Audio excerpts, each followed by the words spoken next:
Merci beaucoup Ibrahima Djambélé. Suivons à présent la présentation du rapport annuel 2 du comité indépendant de suivi et évaluation de la mise en œuvre des recommandations des ANR à la Cour constitutionnelle. La démarche qui se veut un exercice de redevabilité et d'éclairage auprès des institutions de la République a été l'occasion pour la Cour constitutionnelle de s'imprégner du contenu du document. Les détails avec Aridjo Matina.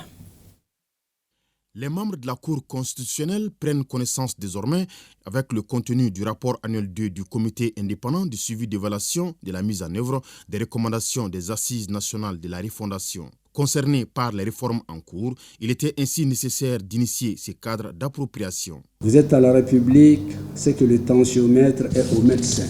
En un mot, votre institution est au cœur des grandes réformes institutionnelles et juridique en aval comme en amont. C'est pourquoi le comité indépendant a choisi de partager avec votre institution le rapport annuel 2. Ces réformes, qui sont à la fois sectorielles et globales, touchent des domaines variés.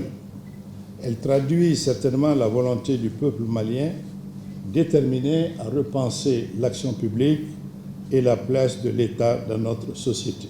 Au-delà donc des effets escomptés, ces réformes visent essentiellement l'amélioration de la bonne gouvernance dans toutes ses dimensions. L'exercice qui nous réunit devra nous permettre, à partir de nos positions respectives qui servent de point d'observation, de partager nos vues pour obtenir à l'issue de nos échanges une vision par couche de l'État de la nation, ou plus précisément une vision épistémique du processus de la refondation. Lors de la cérémonie de présentation du document, la Cour constitutionnelle estime que les résultats du rapport du sincère ANR permettront de voir davantage dans quel niveau se situe le processus de refondation et rassure le comité de son soutien conformément à ses attributions constitutionnelles.